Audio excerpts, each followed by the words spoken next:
And I'm Ryan Dunigan, And today we just went and saw Taken 2.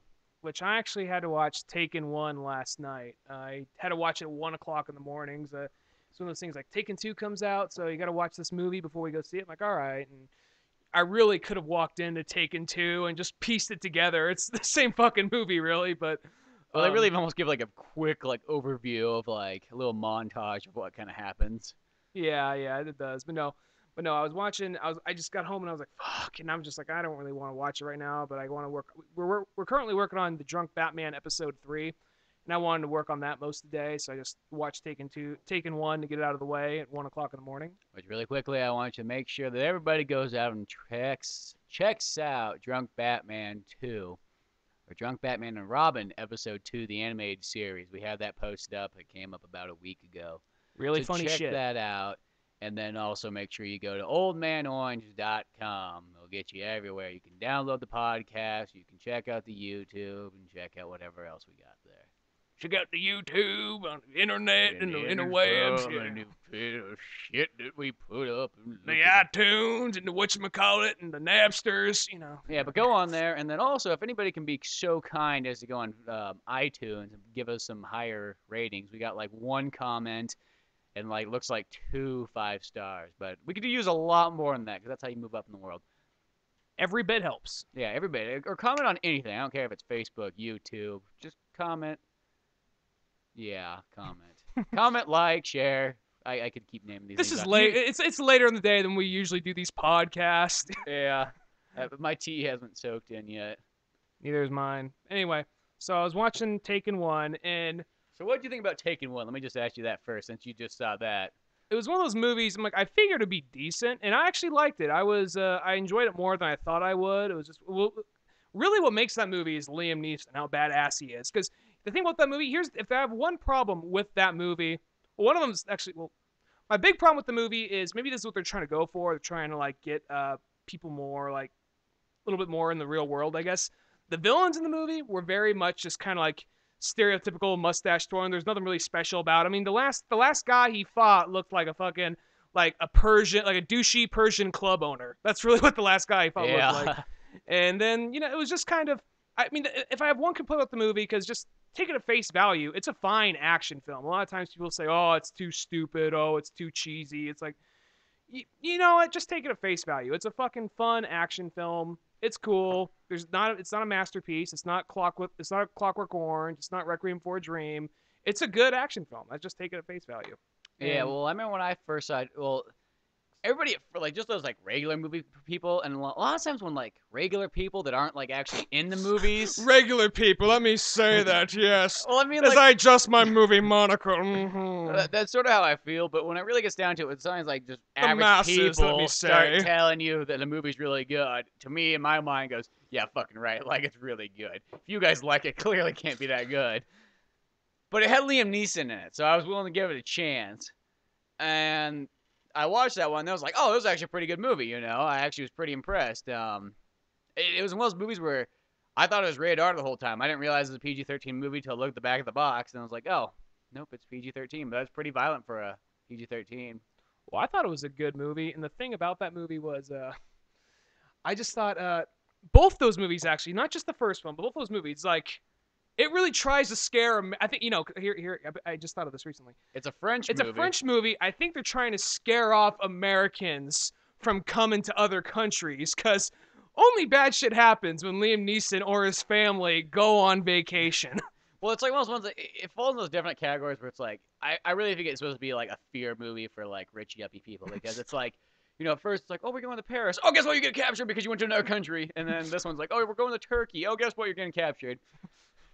And that's just kind of like, I don't know. There's like that fear where it's just like evil, Eastern Europeans. Yeah, well, that's the thing. They're all just kind of like just very. None of the bad guys really ever stood out. I mean, I guess that's the point. I mean, you don't want anybody to overshadow Liam Neeson. I guess they're trying to get the point across of like, I guess maybe not so much like the badass guy. They really want you to hate all the villains in these movies. They don't want you to like any of them.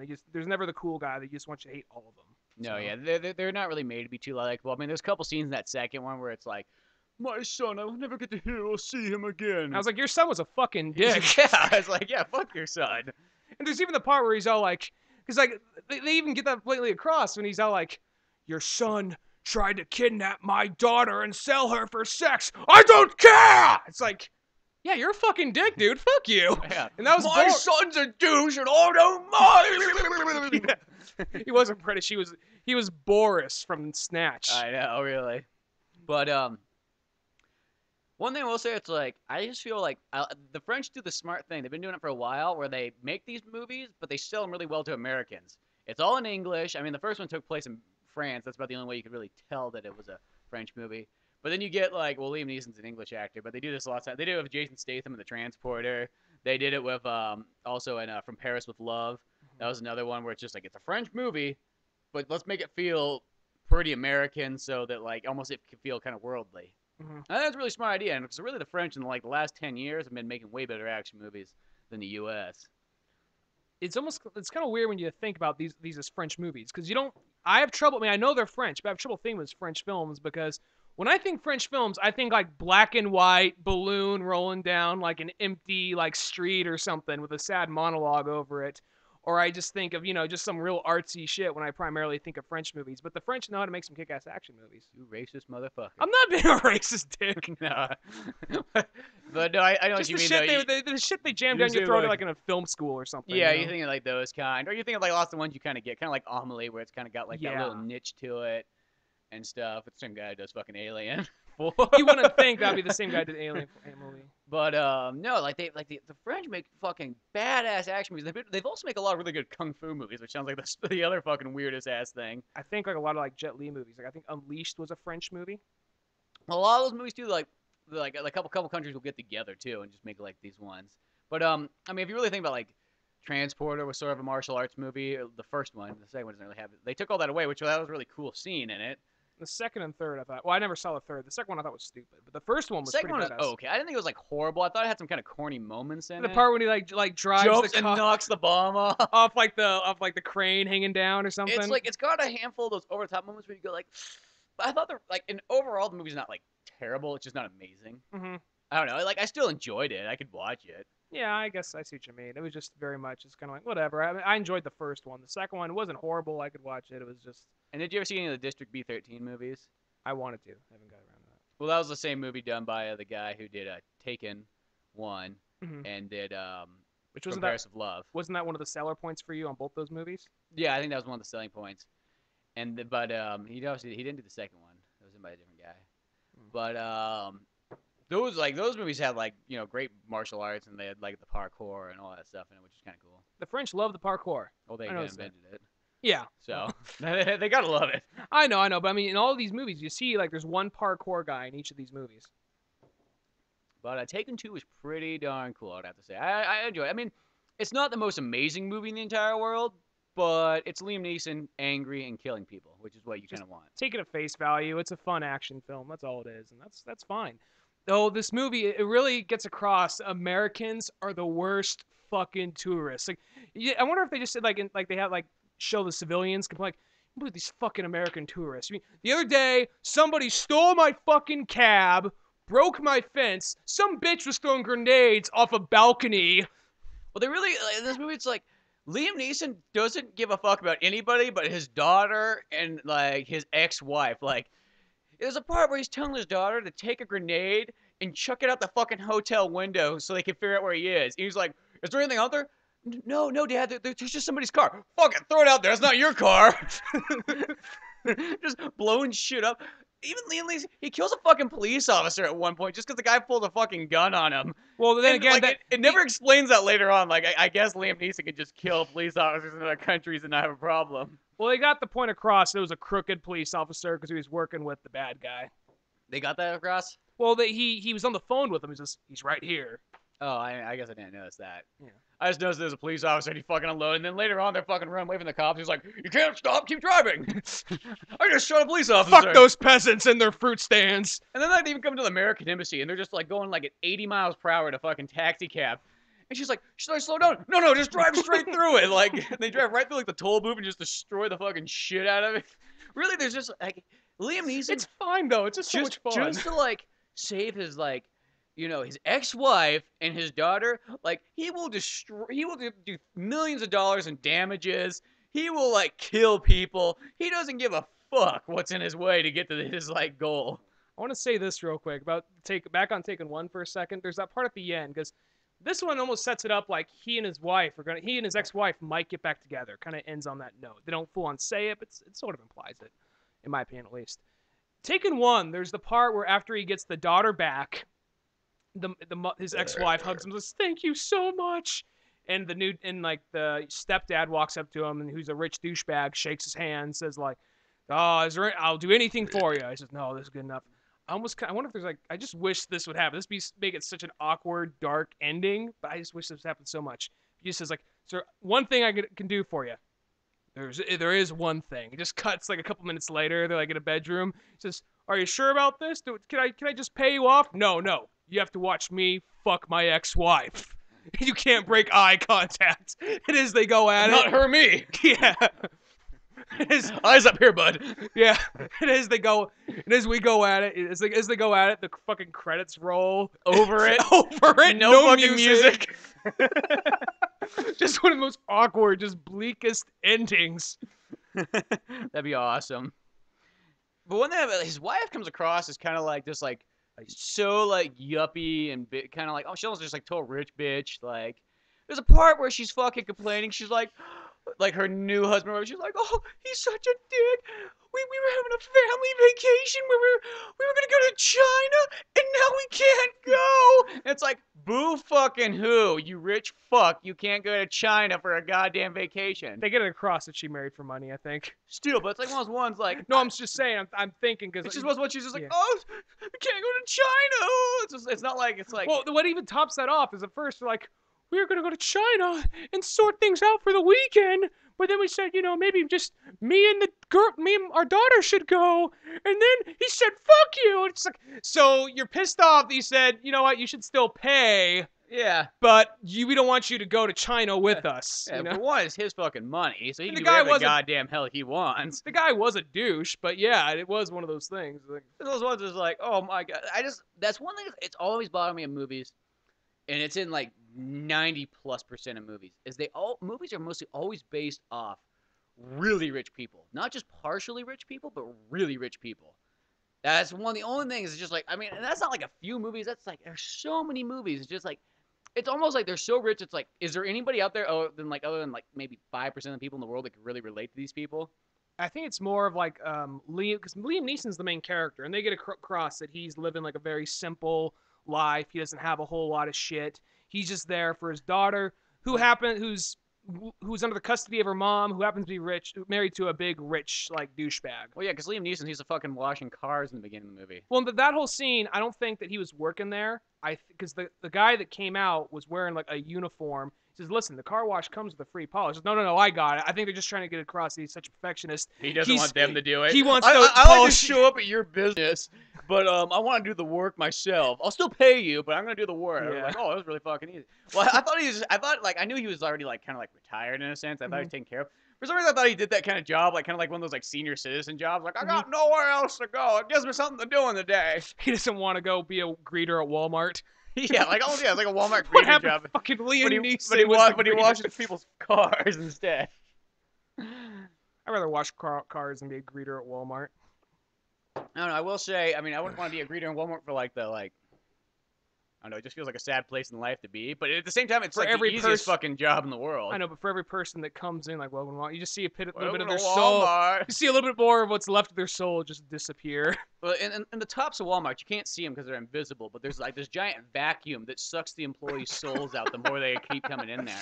Have you ever, anybody that works at Walmart, they really fucking change. Their life isn't the same once they start working there. They almost become a sort of a different person. They seem sadder. A little bit more depressed. A little paler each day. Yeah, they're a little bit paler each day, but they keep living for some reason. Something's keeping them alive to keep going. Are they gonna reach a point where just like at the end of their shift, just like a little hook comes down from the ceiling, just hooks to the back of their shirt, they just go up to Go a up, smoke and then they just go into like a back room where they're like, they just hang in there, they get IV plugged to them, give them all the nutrients they need, and they just go to sleep till like their next shift. well, yeah, it's like somehow it's like these people almost feel like they're borderline suicide, but they're not gonna do it. So I make it like, what keeps them alive? What are they feeding these guys there? There's just like there's a smiley face icon just talking to him like Walmart is salvation. Walmart is good for you. Yeah, exactly. Walmart is good for us. But back to Back to we're good at tangents. Liam. Back to Liam Neeson, yeah. No, But no, they got the. I think that they just get a point that, like, the daughter in this movie, she comes. I mean, I in never the hated beginning, the daughter was kind of like a little bit bitchy, like, well, like, Yeah. it's hard to like parallel park an Escalade, and it's just like you almost just want to like, Liam, take your gun out and pistol whip her a couple times.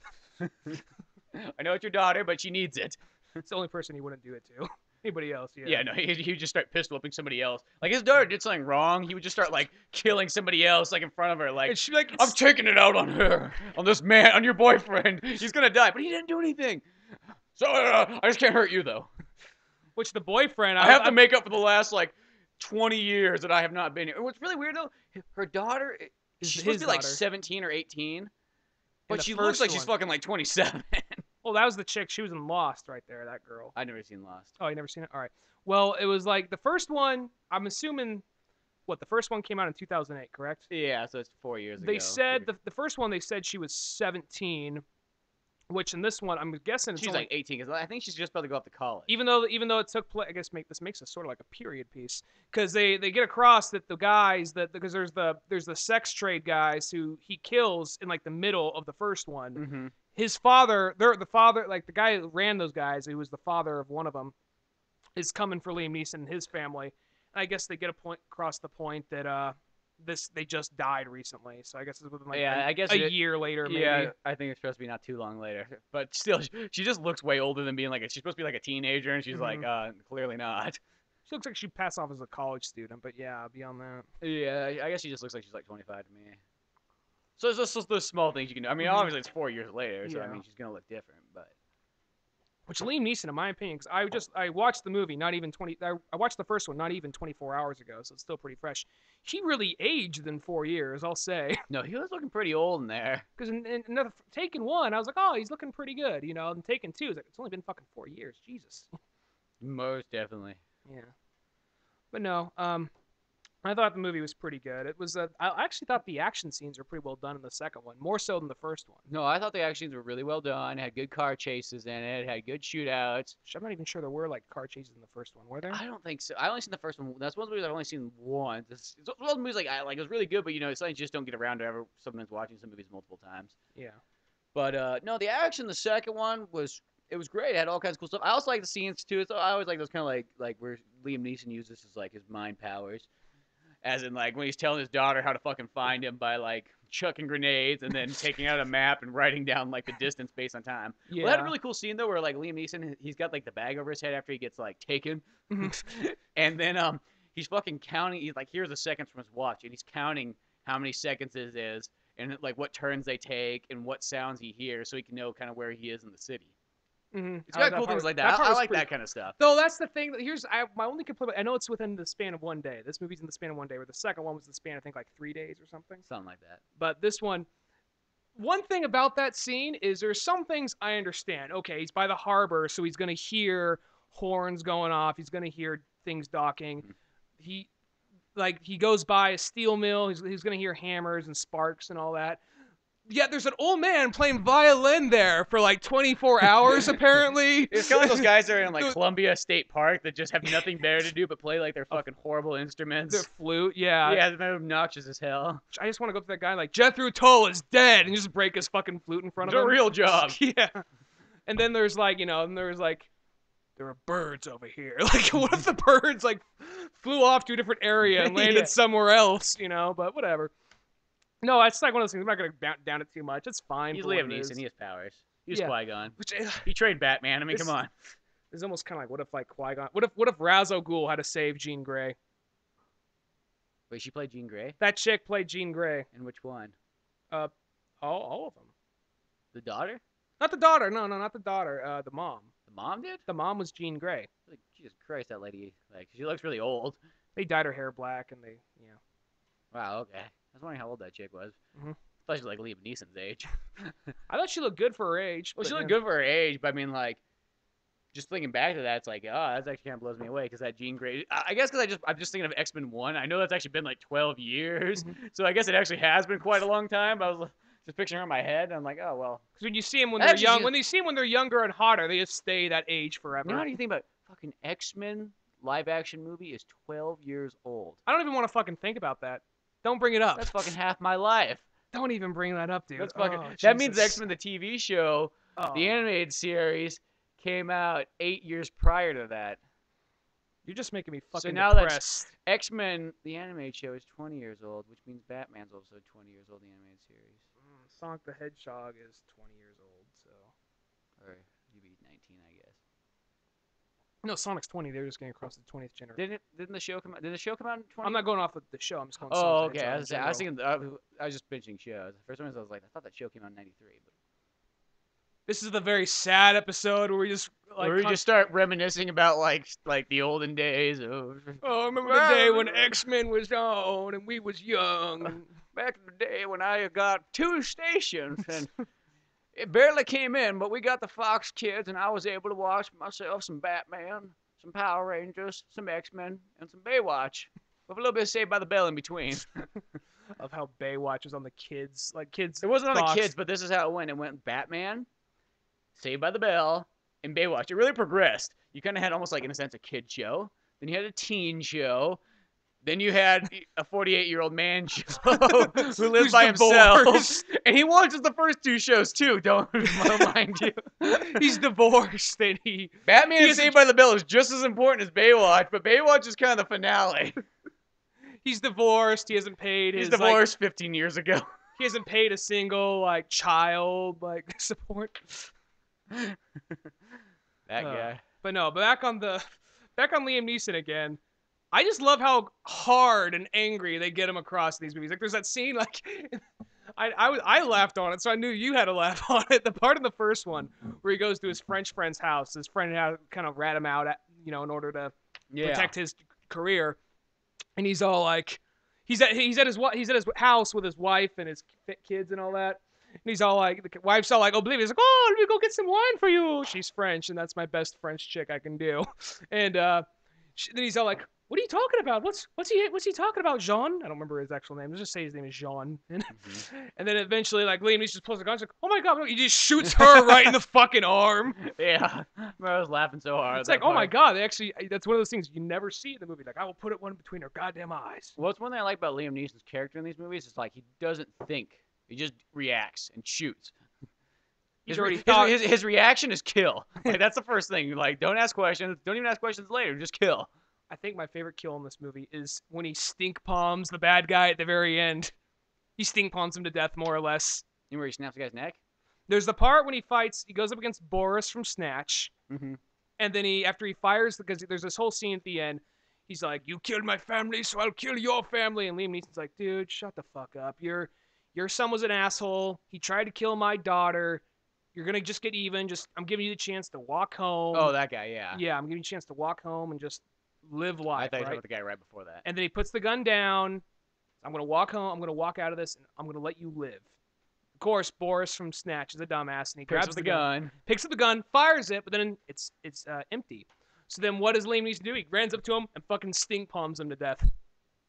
It looks like what he did is... I don't know where you get the stink palm thing from. He just pushed him into a fucking, coat hanger. What? No, he didn't... Did he push him into a coat hanger? Yeah, he pushed him and he got impaled on that. I didn't even see that, because what it looked like to me, it just looked like... I didn't see that. I saw, his hand just go into his face and hit the wall. So I just assumed that, he, cracked the back of his head on the wall or something like that. No, there was, these little... It just looked like stink palm. That's just what came to mind right there. No, there was just, these little, coat hangers or whatever, and I don't know if they were coat hangers. They could be, towel racks for all I know, but they're sharp and, expensive, so they kill.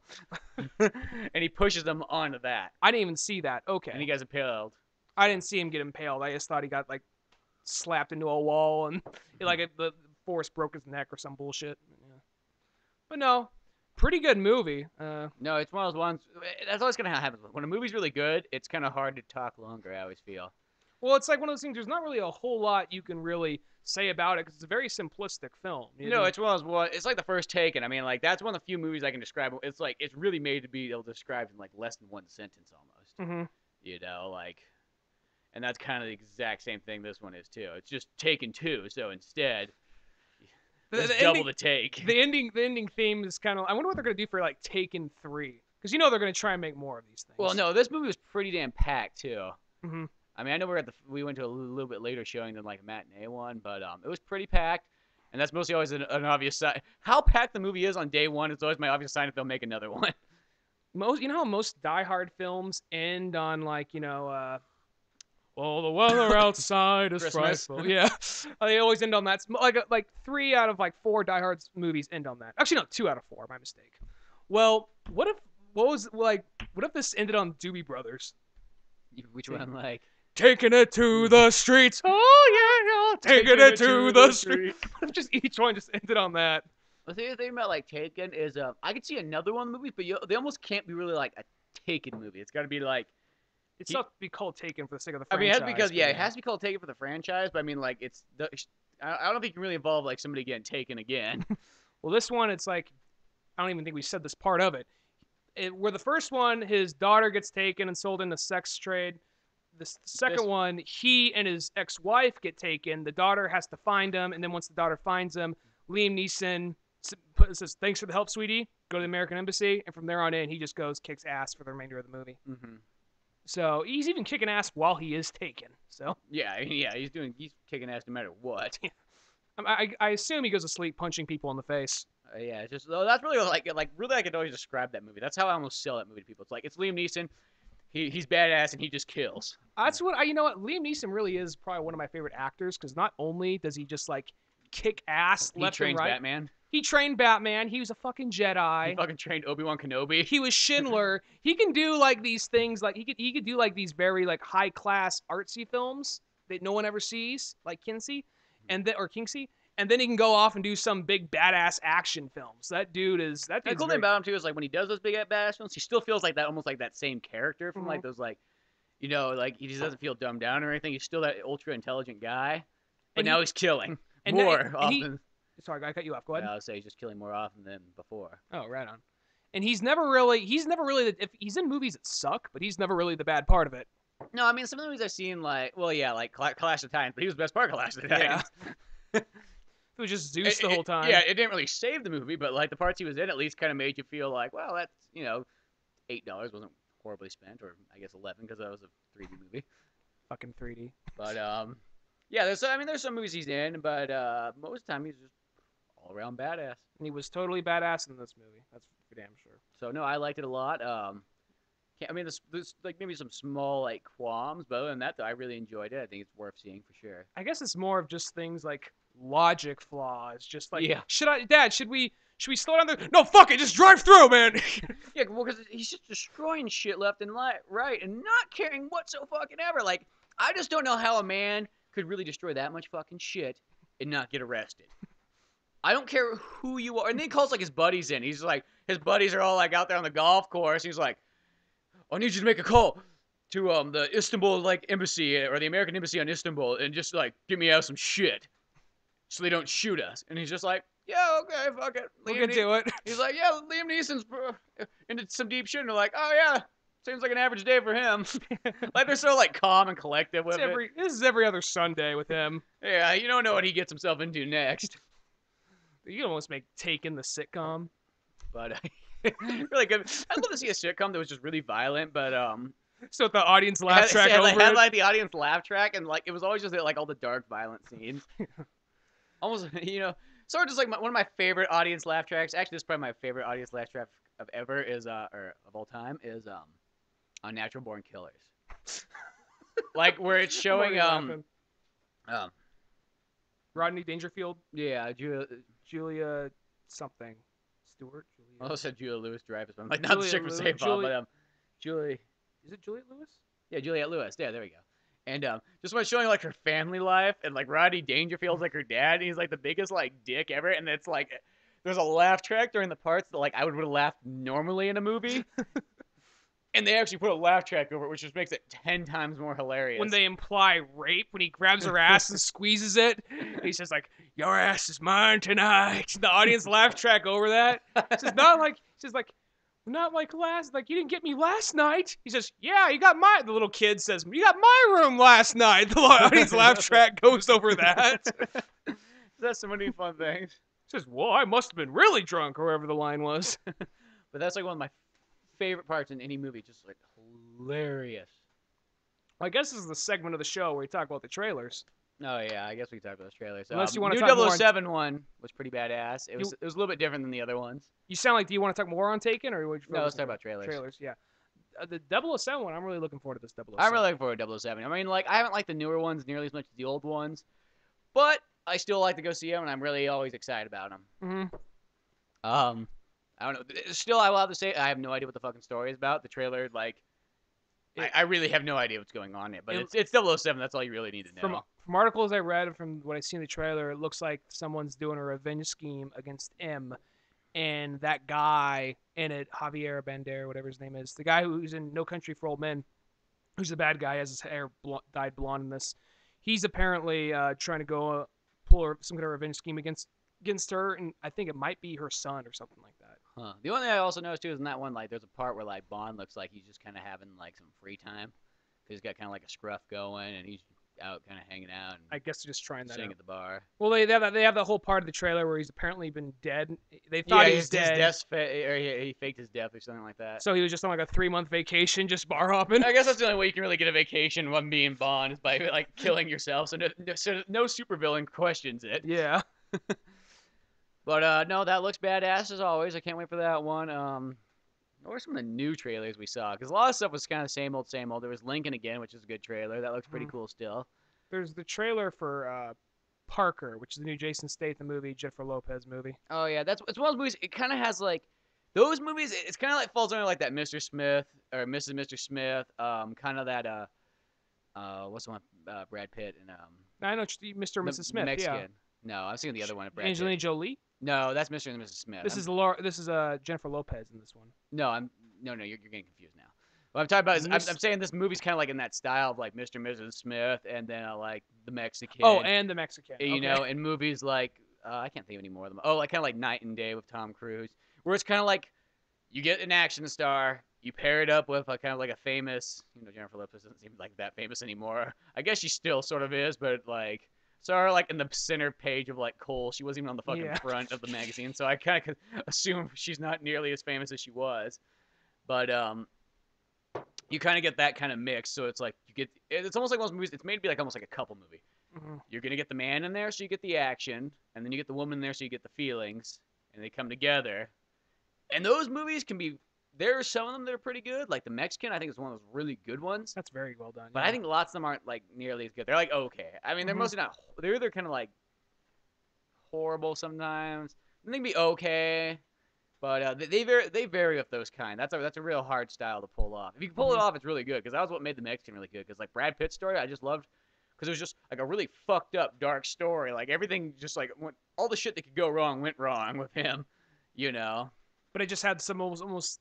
I wouldn't say lightheartedness to it, but just the lightheartedness kind of came in the other story from like Julia Roberts. Julia Roberts, like her story was kind of a little bit light and kind of fun, but still kind of like it worked. It was funny, but like that was a good one. But some of the other ones I've seen, they're like, yeah. So this movie, like I don't know, it's got Jason Statham in it. Not the biggest fan of Jennifer Lopez, but I don't know if I have a free ticket, we'll see what happens. But then they had Identity Theft or Identity Thief, which. That chick that's in Mike and Molly, I don't really remember what her real name is, but almost like the thing is like people said like people like you because you're fat, and she's almost getting fatter as like going on. Like this movie, she looked really fucking fat in this movie. Like I mean, almost to the point where it's like, whoa, honey, you're gonna fucking die by the time you're like 36. Like remember how Iz went out? That's gonna be you. Like, cause like now it's almost to the point where like since people kind of accept fatness, like I mean not like they're saying like fuck fatties, but I mean like they're at this point where like you're fat, a lot of us are fat, but almost to the point where it's like, should we really be accepting fat that much? I mean, nothing wrong with being a little bit fat, but I mean, I'm just saying in like a health reasons, like we shouldn't just say like, like almost like she's getting pressured to be fat. Like the day she gets skinny, people are gonna be like, well, you're not funny when you're not fat. Is it, you think it's maybe like the reverse contract? Like you cannot go over this weight limit, where this was like, no, you got to be above this weight limit. Yeah, if you go under 160, you're not funny anymore. And I just more mean that like in that. It's like nothing wrong with being, nothing wrong with being a little bit fat, but then when it starts getting to the point where it almost becomes like a health issue, it's like, Well, they showed her running around unless I was a stuntman in a fat suit. I don't know, but she just looked really. She was beyond husky. I don't She even was know. beyond fat. I don't know who that was. I don't really know that chick. I know there's. You ever seen the show Mike and Molly? No, I haven't. It's produced by I'm forgetting the guy's name. I'm just forgetting everything at night time. But the guy who created 2.5 Men. Oh, that dude. Okay. It's produced by him. She was also like the fat chick, like it's in Bridesmaids, which was like an okay movie. Okay. But Then there is. she's kind Jason of, Beaton. sadly enough, I think like Mike and Molly, like that's actually a pretty good sitcom. It's made well, it's funny, and she's treated well in that. But every time she's in a movie, they make her out like, no, you're fat, and you're funny. Now be the fat, funny person that you are. Like they really like sum it up in like 2 words. Like don't try to strive. We want you to be just like classic fat. There always are kind of like, they always do typecast fat people. It's never like he just happens to be fat. They always do Like so, there's gonna be scenes where like you're gonna be eating like an entire buffet or something like that. Why? Because you're fat. Well, they got the money to. They're probably, you got the money to pay for the therapy for that. So, Yeah. but no, there's actually, speaking of morbidly obese, there's another movie coming out, which this was, I saw the trailer for it on IMDb the other day. It wasn't actually for Taken 2, so I'll tell you what it is. It's called Fat Kids Rule the World. Now this is about like actual fat kids. What it is? It sounds like a fucking 90s movie, like one of those ones like it looks kind of Big Green or something, or like that Fat Camp. Do you remember that Fat Camp movie, like when we were kids? I don't remember what it's called. I know what you're talking about. There's a bunch of yeah. chubby kids, and they had to go to this camp, and the kids in shape. The kids in shape. For some reason, wasn't what's his name, the fucking camp Ben counselor? Stiller was Ben the Stiller evil was like camp the evil counselor. camp counselor, And all like the super in shape people were hella dicks to all the fat kids. Which yeah. it seems like, to my opinion, like I'm not trying to like single anybody out, but the second it seems like you make a movie like here's like a racist movie when it really it's almost kind of like, here's a movie or a TV show we made for a group of people they could relate to, but it almost seems worse. Like there is that show. I mean, I never seen the show, so I can't really speak on it, but I mean, I guess I can. I saw a trailer, and the trailer just looked offensive. There is the chick from the remake of Hairspray. And it was about like some kids at school, like a group of fat kids at school that like we're fat and we're happy, and the show was called Huge. Yeah. Do you remember that? Yeah, I remember. We used to see them at the movie theater. I saw a trailer for it. Yes, I can't really speak on the show itself because I never saw it, but just the concept alone by itself just sounds so. It seems like, a little too of like I don't know, like pushing it to the limit of like where it's almost becoming just like. Once you can almost pull like any race up and just have it just say something like that. It almost seems kind of like, a white guy trying to write like a black sitcom and using like every bad stereotype is what it sounds like almost. Oh yeah, well that still even happens to this day. You just see like when white people write some black characters, because it's always like they make him angry, they make him. They just kind of do like the same black kind of guy. You can always tell when a white guy writes black guy lines. I saw like a little segment. I think it was the. Who was getting roasted? It was somebody was getting roasted on Comedy Central, and Seth MacFarlane, the guy who does Family Guy, was hosting it. And Snoop Dogg came up there, and he was talking shit on everybody. Then he turned to Seth MacFarlane, and he says, "This isn't me saying it. This is Snoop Dogg. I'm quoting him. He says, Seth, no niggers are watching the Cleveland show." That was him saying it, not me. But that's pretty accurate. I've seen that show, so. No, well, yeah, it's just kind of how it is. It's like when I was watching what's that Russell Brand movie that like he was the singer in, but it was the second one. It'll Get Him to the Greek. Get Him to the Greek, yeah. Like the black guy in that one came across. Puff Daddy. Yeah, like Puff Daddy's character in that one. He came across as like you totally tell a white guy really wrote it. I mean, he had some funny lines. I'm not saying he didn't have funny lines, but just the way it was. Mindfuck him. I'm mindfucking you right now. It just gives him that weird look. Yeah, they just made him like. You're that angry black character, which is like it's almost like a stereotype nowadays. The angry black guy. Which 21 Jump Street, they actually acknowledge that. They say like Ice Cube comes in as the colonel. He's the police captain or whatever. He says, "I am the angry black stereotype. Yes, you may be thinking that, but you got to use your stereotype. Look at this motherfucker right here." He's in shape, but he's probably fucking stupid.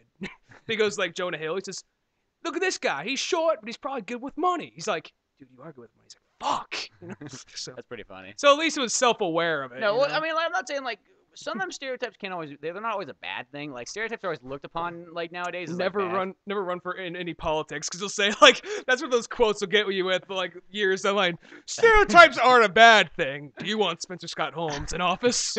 Exactly. Well, the day that I have, there's only one way I have to run for president, and we know what that day is. What day is that? That's the day if David Ward goes to run for president, I have to run for president. That's just the only way it goes for it. It'll make for a good like competition, I think. If you haven't been listening, we have a good friend named David Ward. We mentioned him once or twice. He's very conservative. And, you know, if you've been listening to the show, you clearly know we're more liberal than conservative. But he just thinks that like the rebels should have lost in Star Wars and the Empire should have won. That is and that's what I'm going off of in my like campaign. He wanted the Imperials to win. Can you trust this man? I think he needed something a little bit more valid than that, but I don't know. That they'll sell well with the regular people. People are like, I like Star Wars. Yeah, fuck the Empire. But no, back to like what we were talking. Oh, anyway, the Empire's like my boss. Fat kids rule the world. We should jump back on that real quick. You and your fat kids rule. Me and my fat kids rule the world. I haven't seen the movie. I just saw a trailer for it, and what it's about like a fat kid who has trouble fitting in, and no one likes him, and there's like his dad's one of those kind of like, you're such a fucking fat disgrace, you know. He's kind of like one of those guys. He don't say that actually in the trailer, but you get the point. It comes across that 1950s angry dad vibe. Mm-hmm. And then he has a friend that's a total like, you know, burnout stoner. Says, hey man, we're gonna start a punk band and you're gonna be a drummer. And then why am I the drummer? Because you're fat, man, and you need to lose some weight, so it'll be like good cardio. So they just plus you get a chair to make it a little bit easier on yourself. So he's the drummer and all that. I really want to be the lead singer. Dude, you ain't no lead singer, man. You too fucking fat. Look at yourself. So I'm the bass player. Why? Because I'm lazy and I'm a stoner. Fucking easy. Stereotype, man. People can't even hear the fucking bass most of the time. I don't have to learn how to play the instrument for crying out loud. Sid Vicious did it. Shit, anyone can do it. I've got the fucking ideas though. You know what I mean? I just got the time on my hand. I don't work a job. Me and my grunge rock and my headband. Grunge rock. Dad, he had like a grunge rock hair. hair. Me $1,000 a month. No, they got the vibe in the movie. And always sent the card that says, "Don't come home." It's better this way, Dad. It doesn't even say Dad. It actually says his real name, like Steve Clark.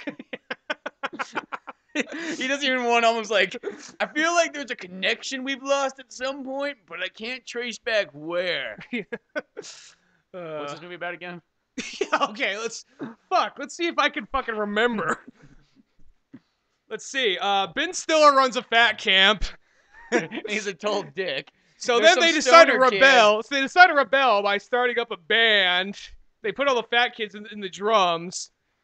Pauly Shore comes in, says, I would be the bass player. From there on in, Liam Neeson comes in and saves the day and like kills Ben Stiller. That's the fucking movie, yeah. Okay, that sounds like an interesting movie. And then we got, what was another movie I saw? I saw a trailer for When Nature Calls, which is a Patton Oswalt movie with Johnny Knoxville. Oh, that's badass. What it is this movie. It looks. Wait, does Patton Oswalt like make the movie, or is he just in it? He's the star. I don't know if he's. Oh, okay. I don't know if he wrote it or directed it, but I don't think he directed it. But it's a movie about Patton Oswalt's kind of a loser, like Boy Scout guy, and he's trying to like lead this group of Boy Scouts, and Johnny Knoxville is the kind of like douchey brother, like, hey man, let's just party all the time. I'll show these kids a good time. So he starts giving the kids alcohol, starts making them party with them. But then Patton Oswalt takes off with all the kids. Then like Johnny Knoxville, I don't remember for what reason exactly. It was just like, we're gonna go. Are these kids or are these like teenagers? They're kids. Like 8 years old, 10 years old. I just want to clarify that really quickly because I wasn't too sure. And then so he goes and tracks him down out into the woods to like, kick the shit out of Patton Oswalt as he's leading these kids. Apparently Patton Oswalt like kidnapped the kids without their parents knowing, saying, come on guys, we're going on a Boy Scout adventure, so. I like Patton Oswalt and Johnny Knoxville, and Johnny Knoxville does not get enough movies, so he needs a paycheck, yeah. Well, I mean, he's a really good actor. Like when it gets down to like the movie, I like when he's in movies, but he's just not in enough. Mm-hmm. I like him in Dukes of Hazzard a lot. I like him in not the Rundown, but the the other one. Walking Tall a lot. Hmm. You know, he's a really good actor, but you just don't see him in very much stuff other than Jackass, really. Yeah. And he kind of gets typecast as Jackass. Like, he's just like, He always just plays a jackass character in all his movies, really. yeah, he pretty much does. He pretty much just plays himself, really, when it gets down to Or in The it. Last Stand, he's gonna be firing a minigun. So. But yeah, he looks badass in that, so I'm Yeah. glad he's in that movie. And then there's here. I saw another trailer, which it's probably be very well known by the point this gets posted. But I saw the first trailer for the Lone Ranger. Oh, the one with Johnny Depp in it? Yeah, Johnny Depp actually he's not the Lone Ranger. Who the fuck is he in? Is He's Tonto, his Indian sidekick. this a racist thing now? Like, do we have to now? Indians barely get anything left in the world now. We fucking take him away by putting a fucking white guy in there as it. They even paint his face white. I mean, that's the same thing as the fucking Prince of Persia bullshit. Like, put a fucking white guy on there because we can't put a Persian. They got Army Hammer as Lone Ranger. Who the fuck is that? He's a young and upcoming guy. He Arm actually What played. the fuck kind of name is that? Is that like the son of Arm & Hammer? Like, who the fuck is that? He was. I feel bad because I can't remember the actual historical figure's name, but he was in J. Edgar. He played J. Edgar Hoover's. He's the character. He's the actor that played J. Edgar Hoover's gay friend, gay best friend. Oh. And I can't remember the historical figure's actual name, which makes me feel really stupid. But I'm trying to think of other stuff he's been in. He's been in a handful. He's been more like dramatic stuff. What did that recently. movie look like? Because I've seen like snippets of that like in like magazines. It actually looks kind of interesting. I mean, Johnny Depp as I do think that's kind of like I thought he was the Lone Ranger. I was like, whatever. That's what I thought at I'll first. accept him as the Lone Ranger, whatever. Fuck it. He's in everything else, but at least he doesn't do a bad job. That's all I have to say. But that just seems like, I mean, the fuck. There's like, was any Native American fucking asked to play that part? I have no idea. I don't know anything. Here's what I know about the movie. Or are the Native Americans just so upset at their casinos now, like they don't even care to be in movies anymore? That used to be the real in thing for Native Americans, and not like that, but it's like because they could always be in movies. You know what I mean? Like they always had a job. They're kind of almost like midgets. They always had a job in movies, but now midgets aren't allowed to be in movies for some reason. You never see them anymore, excluding like the same two guys that you always. The black midget from Bad Santa. Like whatever happened to movies like Willow and stuff, where we had like Yeah. all these like midget guys in movies, like you know. Yeah, now they got CG. So Yeah, so or you could just take fucking regular sized people and make them half the size. I can Lord of the Rings and all Yeah. that. But no, they have this is done by the same guy who did the Mexican, Pirates of the Caribbean, and Rango. And I like that director. I'm forgetting his name. But no, that guy's actually a pretty good director. No, because those are pretty good movies. I never saw Rango, but the other two I really like. I can actually talk good on Rango. It's one of those movies like people said go see it. It's really good. I'm like, I'll give it a chance. I went in and I was enjoying the movie, but then once it gets down to like the last, I mean, the first 2/3 of the movie are enjoyable. But once it gets down to the last third, I just totally love. There's a scene where he's out in the he's out in the desert, and there's actually a more dramatic scene in the moment, and he bumps into the man with no name out there. Because there's this whole part where it's like, oh, if you go out there, you see what you need to see, and he sees the man with no name, and you think they're almost going to treat it comedically, but they don't. They treat it very seriously and very, it's actually a really great scene in that movie. And that movie makes a lot of nods to westerns. I actually reckon that's a pretty good movie. No, I'd like to see it at some point. I'm not really a big fan of CG, so it's always a turn off. But it's a very different type of CG movie because it's like it's not really. I mean, yeah, you got a bunch of talking animals, but they're not really cute, cuddly animals. They're trying to make like a down and dirty. Well, it's not like the animal things. It's just the CG in general is just always like I don't know what it is. When I see a movie that's CG, I don't want to watch it. It's one of the only biased things I have in life is I'm just anti-CG unless it's in a video game. That movie actually makes a nod to Fear and Loathing in Las Vegas. Yeah, I heard about that. Well, plus he's wearing the fucking like. He's wearing the shirt, but no, I mean literally he bumps into those characters from the movie in a scene. That's kind of cool. I heard that too. I think you mentioned that. Yeah. So I mean, it's not one of those. I wouldn't say it's the most amazing movie ever made, but it's enjoyable. I would say it's kind of weird and looks kind of interesting, so I would like to see it. At some point, I will see it. It's different. Let me say it this way. I mean, because I really liked Cabin in the Woods. Well, speaking of that, I actually saw The Rum Diary. I know this is all fucking late, but I saw that movie like a couple weeks ago. Finally. How was that? It was not bad. It wasn't like nearly as good as Fear and Loathing. And that is Hunter S. Thompson, right? It's It's a story he wrote. It's actually not about him. Or I don't know if it is about him unless he just changed his fucking name for the story. And yeah, it's one of those ones like he's kind of like a newspaper reporter, and he drinks a lot, but it doesn't have like the kind of the quirkiness and the fucking weirdness. Like, I guess Fear and Loathing is one of those movies like person who's never taken drugs, like that movie, I don't know if that's what drugs are like, but it gave me a real like, what the fuck? I've never seen shit like this. Does this really happen? It almost made you want to like research it like after that. Yeah. Like him, it gave me like an insight into some other person's world, and I just Mhm. thought just what it was just so weird. And it was kind of funny. It had some of that stuff in it, but it's still good. It's still worth watching, but it didn't feel like a classic like that one kind of did. And I mean, it was okay. I'll have to check that out at some point. Worth checking out, but it was just okay. But there is one thing I would like to talk about. I just got Resident Evil 6 recently. Before we jump on that, just let me sum up Lone Ranger real quick. Oh yeah, well, I forgot. That one actually, so it's done by the same guy who did Pirates of the Caribbean. I'll make this real quick because I know how badly you want to talk about Resident Evil 6. Mhm. Pretty much, it looks like what they're trying to do is, it looks like it kind of has like some steampunk vibes to it. It looks kind of like they're doing a very stylish Like kind Wild of, Wild West. not to that level, but I mean, well, look, I mean, just more in the sense of the stylish. I'm assuming there's going to be some kind of steampunk kind of stuff to it. But they showed some more, like, I don't know how to say it. Like, I didn't see any I guess steampunk is generally technology-based stuff. I didn't see crazy technology-based stuff. When I think of steampunk, I think of more machinery-based stuff, not that's technology. what I mean. That's what I mean. Yeah, machine-based okay. stuff. But Cyberpunk, I think technology. Steampunk, I think like gaskets and motors and. and this had a lot of things like it was a very short trailer, but they showed it just looked very stylish. It kind of had sort of like a 300 filter over it. They showed a lot of slow motion. I don't know. Shots It's those and all ones. that. Once again, we live in this world nowadays where you can't just make a fucking regular movie anymore. Mhm. They always have to be over the top, enhanced. They showed a part where like a train goes off the track and two trains about to collide. Yeah, it's just like why can't it just be a regular western? Why?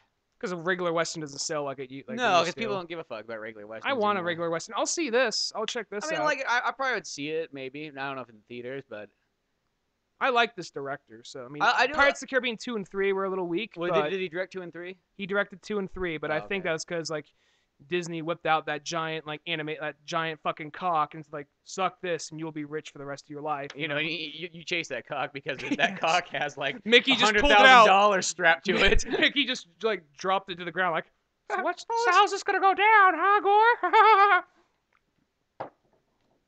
But I do like. I have no the like first cover. one. I have no cover line for that joke. It just ends there. How's this gonna end? That's all I Nothing got. more need to be said when there's $100,000 strapped to his dick. To Mickey's dick.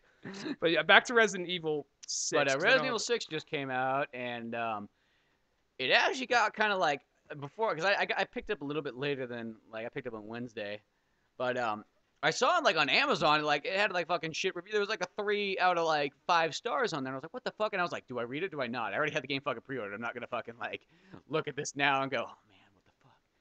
But it's a little bit different than Resident Evil, but like I know it kind of gives you kind of this like multiple styles.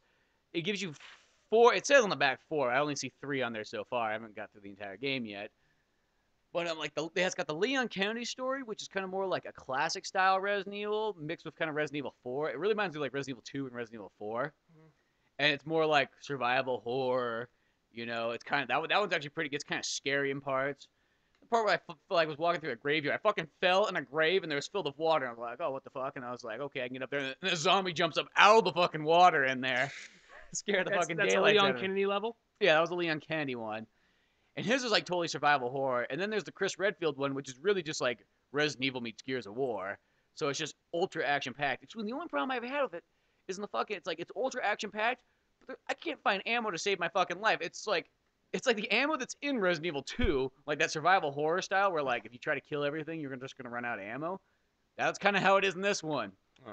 But so it's like it has like this cool melee thing where you can like just go up and just like beat the fuck out of people with like your fist or like Leon kicks, or Chris just like beats him with their fist, or you like beat him with the gun, which is kind of cool because like you can really save a lot of ammo that way, and it looks fucking badass. Like you take you'll grab the zombie's head and like slam into a wall and it busts open, or you slam it on a rail, push him over the edge, something cool like that. So it's got kind of like these like the controls are still kind of Resident Evil style. They've been changed a bit. They're a little bit more.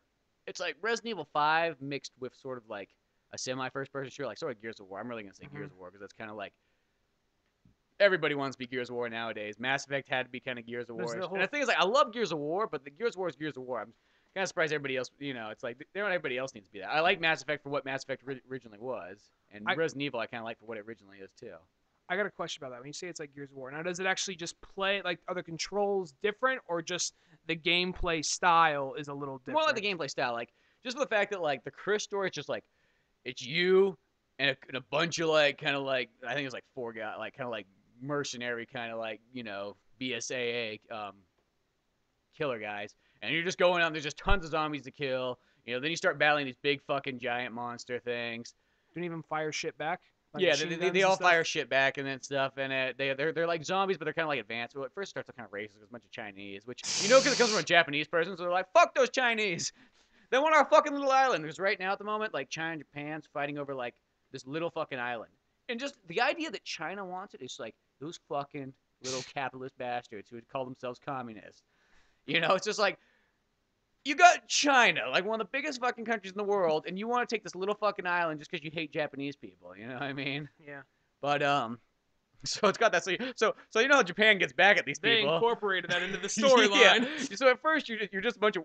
They always use white guys to do it too. You're a bunch of white guys running around killing. Because if you put a white character in it, no Japanese guy gets the blame, even if they made it. So you just start out killing all these like Chinese guys, and then it progresses through. But it just really is more Gears of War. They fire back. There's a lot more shit going down. There's bigger monsters and stuff. It's not really survival horror. It's kind of more like action horror. But it's still kind of cool. Don't get me wrong. But and then you got the Leon Candy story, which was really cool on its survival horror. And it's all these ones are supposed to have kind of like a little bit different feel. Like the next story, I haven't played it yet because these ones are actually pretty fucking long. They really almost feel like they could almost be like their own separate games. I mean, there's 5 chapters to each one, and they take it like at least an hour plus to 2 hours plus per each one. I mean, first time playing, obviously. But like that almost could be its own game by itself. And the next one's a Sherry Birkin one, which is really cool. Because that's a character from Resident Evil 2 who was a little girl, and now she's all grown up. How's she play? Because if I haven't played that one yet. I haven't played that one yet. No, well, it's like one of those. You don't really want to go play it because then it's like it takes away like your file in a sense. I mean, you could always just start back off in this chapter, but it won't be like continued if that makes any sense. Is it one of those things kind of like you reach a certain point in the game, says now do you want to play as this guy or do you want to play as that guy? No, you can choose right in the beginning. It's just like there's a little intro thing where you play as Leon. It's kind of like the intro to the whole story, kind of get you familiar with the controls and what's kind of semi going on.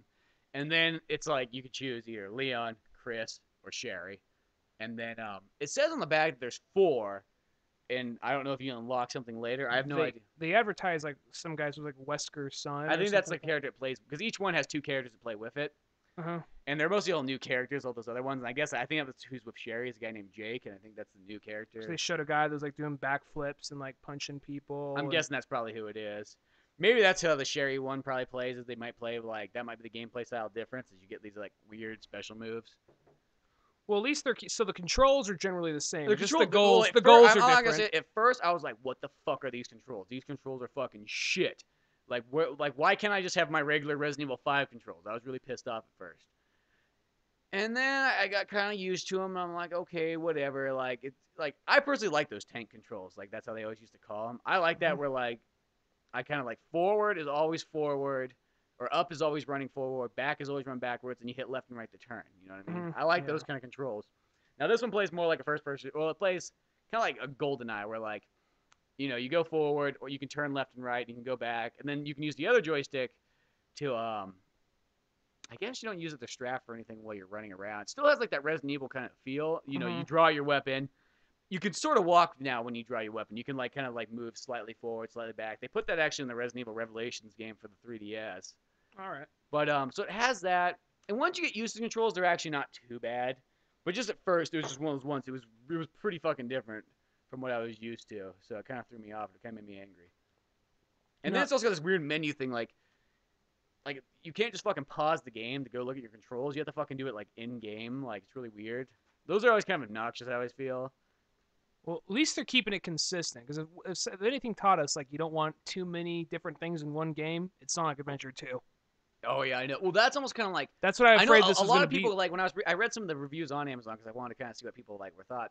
And they said something about the menu too. It's like I agree. The menu is kind of like you don't really use it that often, but yeah, it's like it's in game and like. Kind of get your herbs together, you have to actually go into your menu while the game's fucking still going. So make sure you're in a safe place, and then you have to combine them together and then put them into your like, I guess sack, so then you can use them. It's kind of weird. It's, you can't just fucking your sack. I guess that's what it is. Your bag, your quick. Oh, they actually say. Oh, I wasn't sure if it just said sack. Not like your nut sack. You put I your know herbs you in. don't put in your fucking nut sack. I just thought, did that menu just say sack? Not like utility like a bag or nothing. rucksack, Yeah, utility bag. like a sack that like Ryu like just slings over his shoulder. But Yeah, that's something we don't see it. But so they got that. And I mean, once you get kind of used to it, like it's not that big of a deal. But at first, it's kind of like, what the fuck? It's just it's just kind of radically different. And the game does. I mean, it comes across sort of different, but still feels kind of familiar at the same time. I don't know. Like the Leon story really actually feels pretty darn Resident Evil-ish. The Chris one does feel kind of like you're playing a sort of a different game. I mean, you can still tell it's sort of Resident Evil, but like almost like you're playing a game that's like an offshoot of Resident Evil, sort of. That's how I'd probably say it. mm-hmm. But so far, those two ones don't feel that different. Now, I don't know if the Sherry Birkin one's going to be kind of like weird, where it almost feels like too much.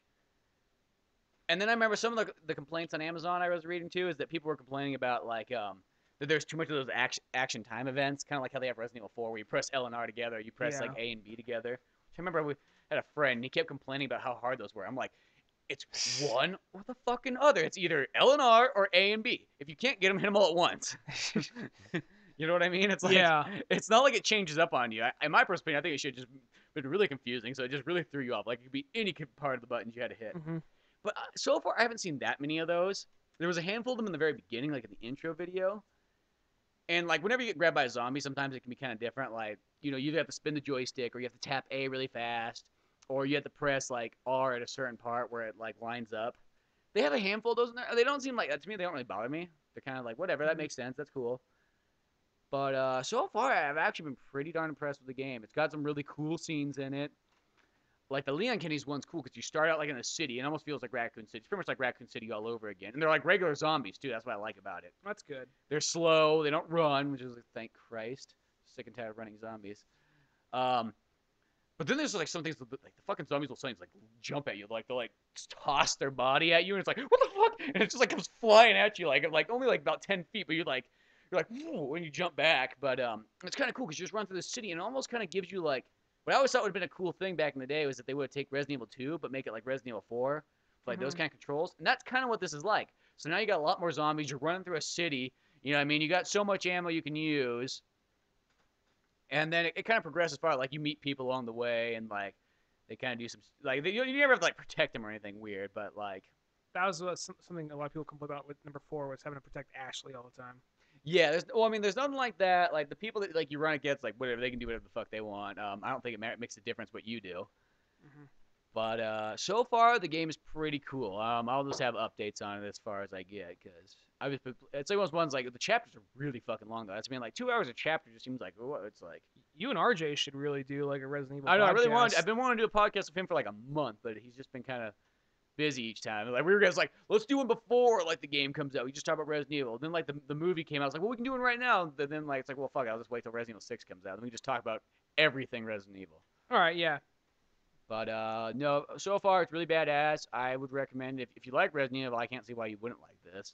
It seems kind of like, in my opinion, this one seemed like somewhat of a ballsy move in a sense of like they're trying to please too many people. I thought. I mean, I didn't play it. I can't say. No, that was one of the complaints. Is like they have said that like it's trying to please multiple audiences, which it sort of does. It kind of has like. It has like a mode for like for everybody who's kind of a little bit more classic Resident Evil, because that's really what the Leon mode is. The Leon mode is really reminds me of, as I said, a mix of Resident Evil 2 and Resident Evil 4. Mm-hmm. It's got some puzzles in it.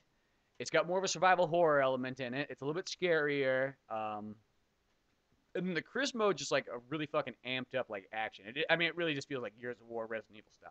Mm-hmm. You know what I mean? And then I have no idea what the Sherry Birkin one is yet. I'll get to that one eventually. And then whatever. Maybe more puzzle based or something. Well, I don't think puzzle based because I think that's what the Leon one is. Oh, I guess so. So I have no idea if that's supposed to be like Wesker's like son. Then I'm guessing it might have some.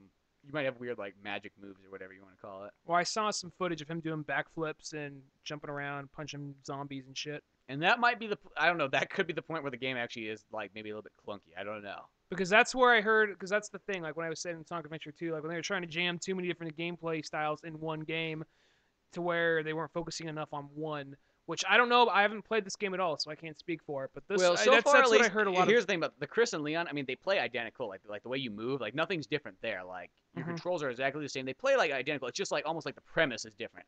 Okay. So like you play exactly the same. It's not like Sonic Adventure where it's like Sonic runs, now Tails is on a robot, and Knuckles has to climb shit and walk slow. Yeah, but I think it's funny. The best example we use is a game that came out like 12 years ago or Well, something. that really defines like that.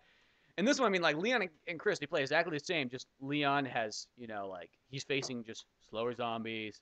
He's got less ammo. It's more of a survival horror, but a little bit more scarier. And Chris is now running around with a bunch of mercenary guys, and you're just fucking chasing shit down and killing it. And it's not like scary. It's more like get the fuck back here, I gotta kill you. And then you're battling huge, kind of like golems and Goliath looking things. Okay. So it's pretty cool too. I have to say that one's pretty fun. Like the Chris part, like I guess because I'm not really into like that. I mean, I like Gears of War a lot, and Gears of War is just like that game. At like Halo's not. I enjoy Halo. I enjoy Call of Duty. I don't think they're the most amazing games, but I enjoy them. That's kind of mostly feel about first-person shooters. Something about Gears of War, I think it's just the characters. There's just like that like mutual bond. I think I've experienced with these guys. Romance. It really is like the biggest bromance to me, and I think that's what makes me love Gears of War so much.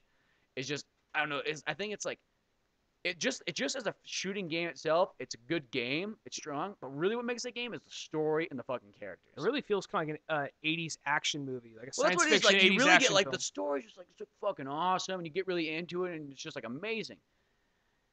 And with Resident Evil, it's like it's got that great story too. And I think it's just the Chris thing. It's just because it's just action, and it's just kind of like. I mean, don't get me wrong, I love my action video games. They'll probably be really sweet co-op actually. The Chris story. I bet you the Chris story will be like really awesome co-op. I think actually it's all co-op, so that's gonna be cool. I think you can even play the Chris story 4-player. Can you co-op. play Leon co-op? Everybody has like 2 people with them, so it's like Leon has okay. a girl named Helena or Helena. Isn't that the chick that was on the radio with you in number 4? No, that's Hunnigan. Oh, Hunnigan. Okay. It always sounds like your last name. I know, yeah. But no, it's good. That's there, and Helena's just other character that I really don't care. I just call her bitch the whole time because she's kind of annoying. But it's one of the ones like.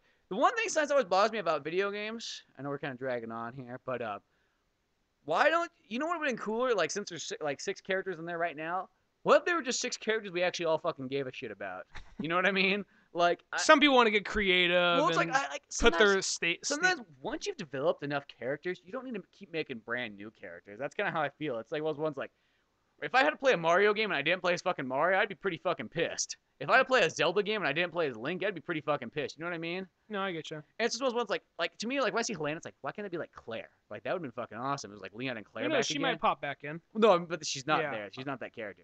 And even when I was playing Chris, the guy who's with him is this fucking little douchebag faggot character that really makes me like just want to go over there and just slap the shit out of him because he looks like the fucking guy on that UFC thing we were watching today. We were getting pizza earlier today, and He doesn't have a mohawk or anything, but he has that face feature. FX had some kind of like behind the scenes UFC thing going on. There's like I think it was a reality show on. It was a UFC reality show of some sort, and they had like the guy that was the physical embodiment of douchebag.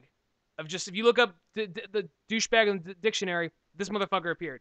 Like a bright red mohawk, fucking tribal tattoos all over his body. I think he was a white dude that was like spray painted tan, just like ugh. But that's like he doesn't have like the tattoos and he doesn't have like the mohawk, but he just kind of has that face. He just looks like a douche. He looks like somebody you just want to hate. And that's like Chris's partner. It's just kind of like to me, it's like I don't like.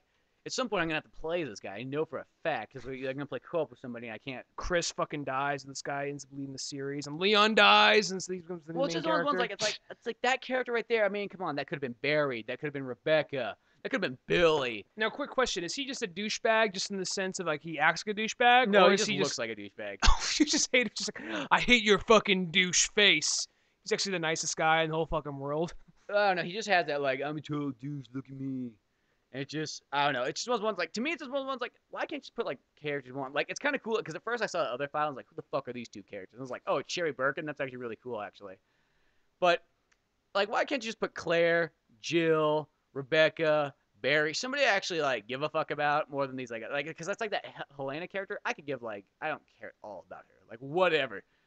Doesn't make a goddamn difference to me with like if she lives or dies. I don't care about her stupid naked sister in the game. I don't care about anything. It's Her stupid naked sister. Yeah, her sister gets naked and like tries to kill you. They actually show that.